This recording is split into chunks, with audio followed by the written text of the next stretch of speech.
안녕하십니까. 스테레오 이미지 기반 3차원 모델링과 객체 인식이라는 주제로 발표하게 될 커피는 벤티팀의 정현수라고 합니다.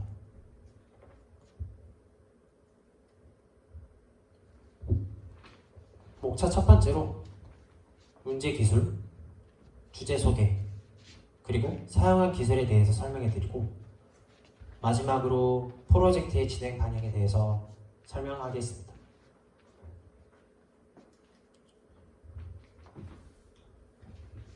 저희는 문득 이런 물건을 보면서 어떻게 3D 모델링을 할 수 있고 어떻게 객체 인식을 할 수 있을까 라는 생각을 가지고 이번 프로젝트를 진행하게 되었습니다.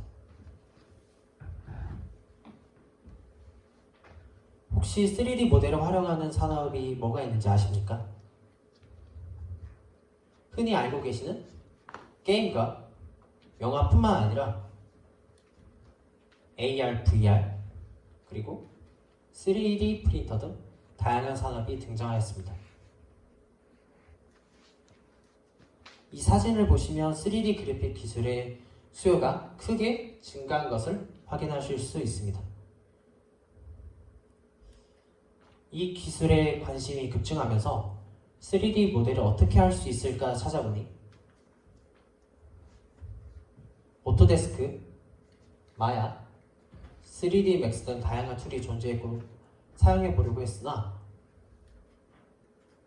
이 툴의 전문적인 기술이 요구되면서 진입 장벽이 높았습니다. 그래서 이를 해결하고자 단순히 다각도의 사진만으로 3D 모델을 뽑아낼 수 있고 더 나아가서 딥러닝을 적용해 주변을 제거한 깔끔한 3D 모델을 얻어낼 수 있는 리얼리티 3D 프로그램을 만들고자 합니다. 이로 인해 진입 장벽은 낮아지고 실용성이 높아질 수 있는 기대 효과를 얻을 수 있습니다. 저희가 사용한 기술에 대해서 설명드리자면 2D 이미지로 3차원 구조를 추정해주는 Structure from Motion이라는 기술을 사용하였습니다. 이 기술의 도입을 위해서 오픈MBG, 오픈MBS 오픈소스를 적극 활용하였습니다. 오픈MBG에서는 다각도의 사진을 넣어주게 되면 특정 픽셀과 주변 픽셀의 차이가 많이 나는 것을 찾아줌으로써 특징점 검출 과정이 이루어지게 됩니다. 이 사진을 보시면 이렇게 차 위에 많은 배경 부분에서도 특징점이 찍힌 것을 확인하실 수 있습니다. 이후 사진들 사이에서 서로 일치되는 특징점을 찾아내서 매칭시킨 뒤 데이터로 저장하게 되는데 이 데이터와 카메라의 정보를 바탕으로 3차원 구조를 파악해주고 포인트 클라우드라고 불리는 많은 점들의 집합이 이렇게 생성하게 됩니다. 오픈MBS에서는 뎁스맵이라고 불리는 깊이 정보가 담긴 사진이 뽑아 나오게 되는데 뎁스맵이란 카메라와 물체 사이의 상대적인 거리를 명도 차이를 나타낸 것입니다. 카메라의 상대적으로 먼 것은 이렇게 검은색으로 띄게 되고 좀 더 가까운 것들은 흰색을 나타내게 됩니다.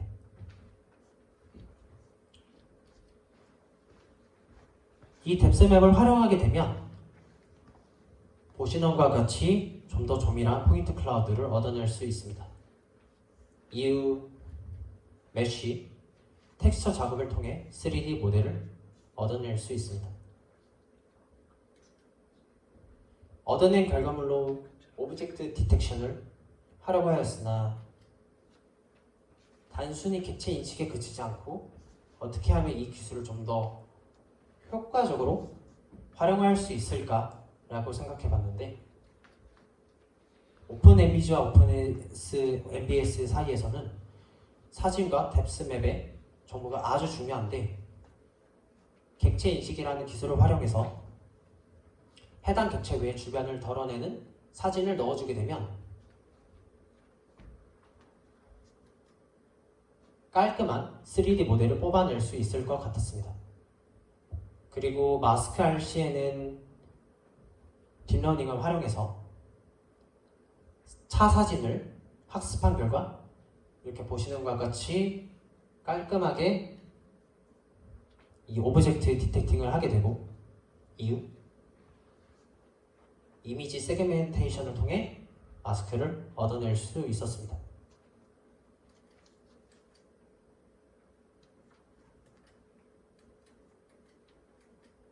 이 사진을 보시면 마스크 RCN과 오픈CV를 활용해서 얻어낸 결과물들입니다. 이렇게 깔끔하게 명암 차이가 나타나는 것을 확인할 수 있습니다.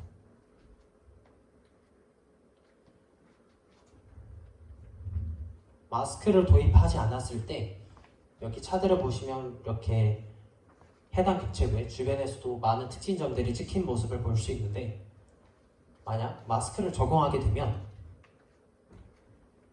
이 차 안에서만 특징점이 찍히는 모습을 확인할 수 있었습니다. 매칭 작업에서도 마스크를 적용시키지 않았을 때의 모습이고 이렇게 마스크를 적용시켰을 때 이 차 사이들에서만 이렇게 매칭이 되는 것을 확인하였습니다.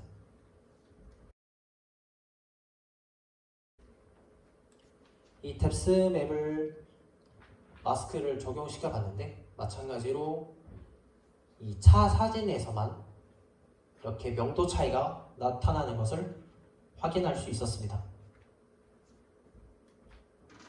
이런 뎁스 맵과 마스크를 오픈NBS에서 적용시켜 본 결과 깔끔한 3D 모델을 얻어낼 수 있었습니다. 여기 왼쪽 사진은 마스크를 적용시키지 않은 모습이고 오른쪽 사진은 마스크를 적용시킨 깔끔한 3D 모델 장면입니다.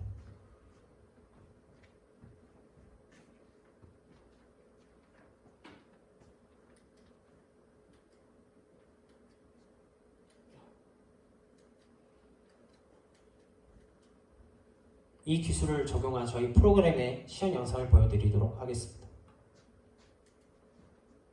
사용자가 사용하기 쉽게 이미지 폴더에 이미지를 넣고 출력할 폴더를 지정한 뒤 스타트 버튼만 누르게 되면 자동적으로 진행이 되게 되는데 오픈 이미지 과정이 끝나면 이렇게 나타나게 되고 그 이후 조밀한 포인트 클라우드와 메쉬, 텍스처 결과를 얻어낼 수 있습니다.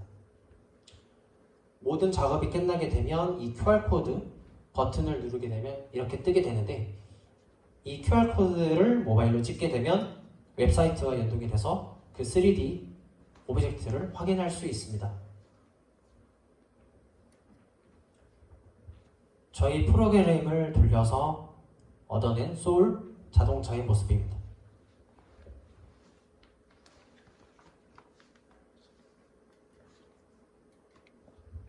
두 번째로는 기마 동상 외의 주변을 마스크를 적용시키지 않은 3D 모델 모습입니다.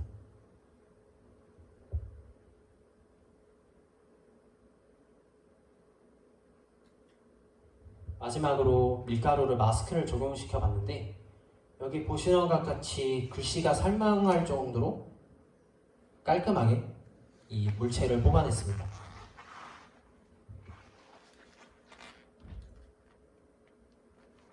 저희가 얻어낸 결과물들을 웹사이트를 통해서 이렇게 오브젝트를 확인할 수 있습니다.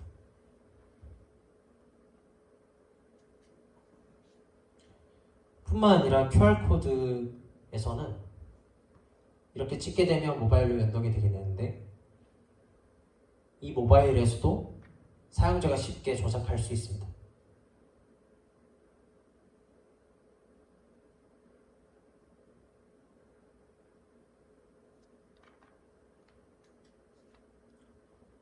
이 결과물들을 점의 수와 면의 수를 그래프로 이렇게 나타내 봤는데 마스크를 적용시키지 않았을 때는 이렇게 많은 수치가 나타나져 있고 이 마스크를 적용시킨 결과 이렇게 많이 감소한 것을 확인할 수 있습니다. 무려 69%가량 감소했습니다. 이후 시간들도 비교 분석을 해봤는데 마스크를 적용시켰을 때와 적용시키지 않았을 때 무려 80%가량 감소한 것을 확인하였습니다. 스파크 소울 그리고 밀가루 등 여러가지 데이터를 이렇게 모아서 비교 분석을 해봤는데 여전히 마스크를 적용시켰을 때 시간이 많이 감소한 것을 확인할 수 있었습니다. 이제 저희 프로젝트의 발전 방향에 대해서 설명드리겠습니다. 보시면 당근마켓, 중고나라 등 물건에 대한 정보가 되게 아주 중요한데 이런 기술을 적용해서 이 물체에 대한 3D 모델을 보여주게 되면 사용자에게 좀 더 신뢰성 있는 정보를 전달할 수 있습니다. 또한 3D 모델을 적극 사용하는 분야에서는 좀 더 사실적이고 깔끔한 3D 모델을 얻어낼 수 있는 효과를 얻어낼 수 있습니다. 이것으로 발표를 마치도록 하겠습니다. 감사합니다.